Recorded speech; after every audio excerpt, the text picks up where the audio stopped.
Para terminar o programa de hoje, um assunto que vem despertando muito interesse: as abelhas nativas. A reportagem também foi motivada por uma carta de Dona Marli Gessner, de Guaramirim, Santa Catarina. Ela quer saber que abelha é esta que enxameou dentro da casa dela. Diz que são dóceis, produzem bastante mel. Dá para fazer uma criação? Dona Marli, eu mesmo fui buscar sua resposta no Triângulo Mineiro.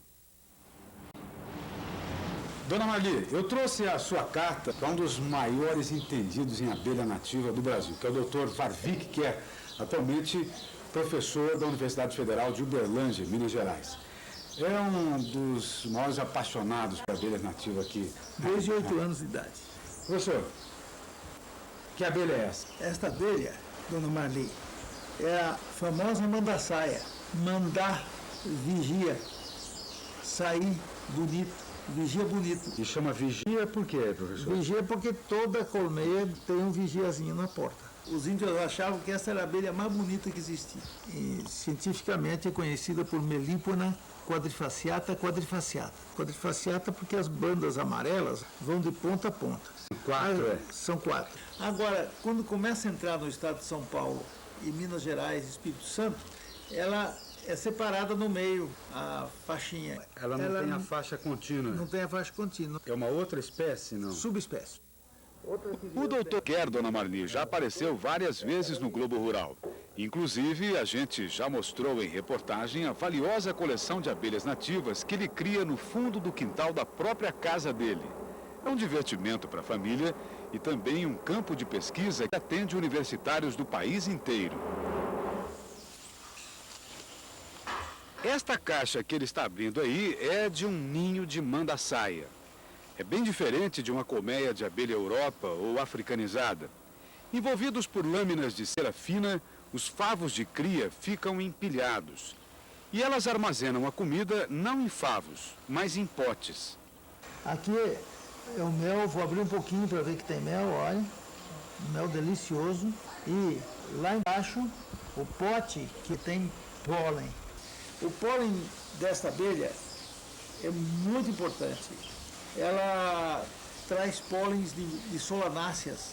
E as solanáceas têm mais proteína do que os outros pólens. Quais são as espécies? Solanáceas? Solanáceas. Vou citar algum exemplo mais comum, que é o tomate, a batatinha, o jiló, o pimentão. E a mandaçaia A frequenta mandaçaia essas espécies. é a grande polinizadora dessa espécie. Professor, quer dizer que a dona Marli tem lá na casa dela, assim, vamos dizer, um pequeno tesouro, essa colônia de Mas mandaçaia. tem mesmo. E se ela aumentar, ela vai acabar se apaixonando por essas abelhinhas. E tem um amigo meu em Ribeirão Preto que tem, desta mandaçaia, ele deve ter 60 colônias. E quando ele, de cada 3 meses, ele faz divisões e vende e tira R$2.000. Ele vende 10 colmeias a 200 cada um, e então ele desafoga-se economicamente. Dona Marli, seguindo a sugestão do professor Quer, nós já deixamos Uberlândia e estamos agora em Ribeirão Preto, São Paulo. Viemos conhecer o criador de mandaçaia que mora aqui. O carro dele é esse Aero Willys aí, uma peça rara e curiosa no trânsito da cidade. E ao contrário do que inicialmente poder-se-ia imaginar, o dono tem praticamente a mesma idade do veículo. Davi Aidar foi aluno do professor Quer. Formou-se em zootecnia. Há 15 anos pesquisa as abelhas nativas. Já escreveu um bocado de coisas sobre o assunto. Como este livro, olha, que com certeza vai interessar a senhora. A mandaçaia. Davi é daquele tipo que gostou tanto da lição de casa que acabou fazendo de um passatempo uma profissão. Ele agora está chegando em casa, que também é o local de trabalho. Veja aí, o quintal acabou virando um meliponário, que é o nome que se dá ao criatório de abelhas silvestres. O que não impede a movimentação do resto da família por aqui. Até porque essas abelhinhas não têm ferrão, não oferecem qualquer risco de acidente. Em volta de uma velha jabuticabeira, num espaço de 80 metros quadrados, Davi acomoda até 120 colmeias. Tem ninho em tronco de árvore, em tubo de PVC, em caixa de madeira, de vários tamanhos e desenhos. Inclusive, um dos estudos que ele faz é sobre a adaptação dos enxames a tipos diferentes de volumes. E daqui a pouco nós vamos mostrar qual a melhor caixa para se criar manda-saia, viu, dona Marli? Mas antes, vamos ver algumas coisas básicas que o Davi recomenda para a criação. A primeira delas são flores. É a fonte de alimento de onde as abelhas vão tirar néctar e pólen. Apesar de ter uma oferta boa aqui mesmo no quintal, como o camarão, a mimosa, o anis e dos inúmeros jardins aqui em volta do bairro, numa boa parte do ano, especialmente nos períodos de seca, as abelhas precisam de alimentação artificial. Olha aí como o Davi faz. Pega um vidro, enche até a metade com açúcar, complementa a outra metade com água e acrescenta uma medida de complexo vitamínico. E bate bem até virar um xarope. Esse xarope, ele substitui o néctar das flores. O néctar, o que ele produz, o que ele fornece às abelhas é energia. Outra coisa que ele prepara também são potes artificiais. Veja como é simples. Esse líquido na canequinha é cera derretida. Ele usa cera de abelha Europa mesmo, mais barata e mais fácil de encontrar, com um pouquinho de cera de manda-saia, que é para dar cheiro. A ponta de um cabo de vassoura tem praticamente as mesmas medidas do pote natural. Quanto mais lisa a madeira, melhor, porque evita que a cera grude, né? Repetindo várias vezes o mergulho do bastão no líquido e esfriando na água, rapidamente ele faz o potinho. Tanto o potinho como o xarope fazem parte dos apetrechos que Davi carrega numa caixinha adaptada de marceneiro. Entre outras coisas, aí ele tem formão para abrir os ninhos, vassourinha, uma faca, tem até uma caneta com tinta especial para fazer marcação na rainha.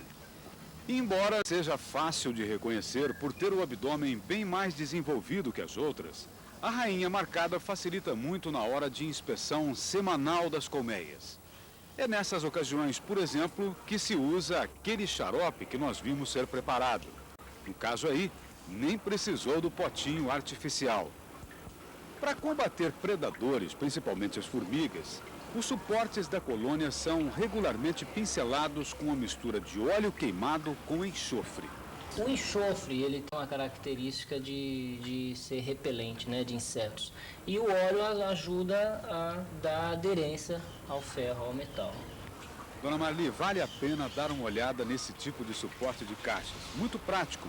São barrinhas de ferro de construção fincadas nos canteiros. É um suporte simples de ser desmontado, transportado. Inclusive a dona Marli, se for iniciar na criação de abelhas nativas, eu sugiro que utilize esse tipo de suporte. Para situações em que não se pode usar o suporte de ferro, Davi improvisa a proteção anti-formiga com um quadro de ribinhas. Em cada canto fixa um prego. Colocado em cima, a colônia fica suspensa. Dessa forma, a caixa está protegida contra formiga. Bem, gente, atenção, porque agora nós vamos ver como é que se faz a divisão do enxame de manda-saia. A primeira coisa que o agricultor tem que preparar é uma caixa quadrada especial, medindo 20 centímetros por 20 e 20 de profundidade também. Olha o detalhe aqui, ó, a espessura de pelo menos 2 centímetros. Nesta outra caixa que não foi pintada ainda, você entende por quê. A parede da caixa deve ter uma camada interna de isopor. É uma camadinha fina de madeira, o isopor e outra camada de madeira. É um sanduíche, né? É um modelo desenvolvido por um pesquisador chamado Paulo Sommer. Qual é a vantagem desse modelo? Ajuda no controle de temperatura interno do ninho. Mais indicado para os estados do sul do país, Santa Catarina até Curitiba. Bom, isso aqui, na verdade, é o corpo central da colmeia. Ele é vazado, ó. E vai em cima de uma peça, que é uma base, tá? Também tem esse buraco aqui, então ela vai aqui em cima. E na medida em que vai crescendo o ninho, são colocadas alças, né? Isso aqui pode ser empilhado. E ela tem que ter uma tampa. Davi agora vai preparar o interior da caixa. Com um pedaço de cera alveolada, dessas usadas na produção de abelha africanizada, faz um cilindro e o coloca na parede que tem o orifício de entrada e saída do ninho. Não esquecer de fazer o orifício do invólucro coincidindo com o orifício da colmeia. Isso aí já é meio caminho andado para as abelhas, que não terão que perder tempo e energia com a construção da casa. Já vão começar direto na produção. O requisito fundamental para a colônia-mãe é que seja forte, o que significa ter aproximadamente 1000 abelhas. Para se ter uma ideia, o enxame de africanizada tem mais de 60 mil. Davi retira o favo de crias que está embaixo da pilha, de cor mais clara, que indica que já estão no ponto de eclodir. Agora, Davi, é uma intervenção, né? Uma agressão. Olha, Nelson, por isso que muita gente não consegue criar melípona. Por quê? A abertura de uma colônia de melípona, de abelhas sem ferrão, é como se você fizesse uma cirurgia. Então, quanto mais rápido esse processo for feito, resultados mais positivos você vai ter. As crias nascentes são postas, então, na caixa filha. Para o novo ninho, traz também um suprimento de mel. Agora, eu não vi você colocando pólen nessa colônia nova aqui. A colônia nova, você não deve colocar pólen, a não ser que você coloque pólen em potes fechados, porque o forídeo, que é o mosquitinho Pseudohipócera, ele é um predador que ele se alimenta, as larvas desse forídeo se alimentam basicamente de pólen. E como a colônia está fraca ainda, você colocando o pólen, você coloca um atrativo para esses forídeos. Não deve ser colocado, você deve deixar que as abelhas coletem o pólen no campo. Com a prática de quem faz isso rotineiramente, Davi não demora mais que 3 minutos para realizar a divisão. Aí já está passando a fita adesiva para lacrar o ninho. E ao contrário do método tradicional em que a caixa filha toma o lugar da caixa mãe, aqui a colônia que serviu de matriz fica no lugar de origem.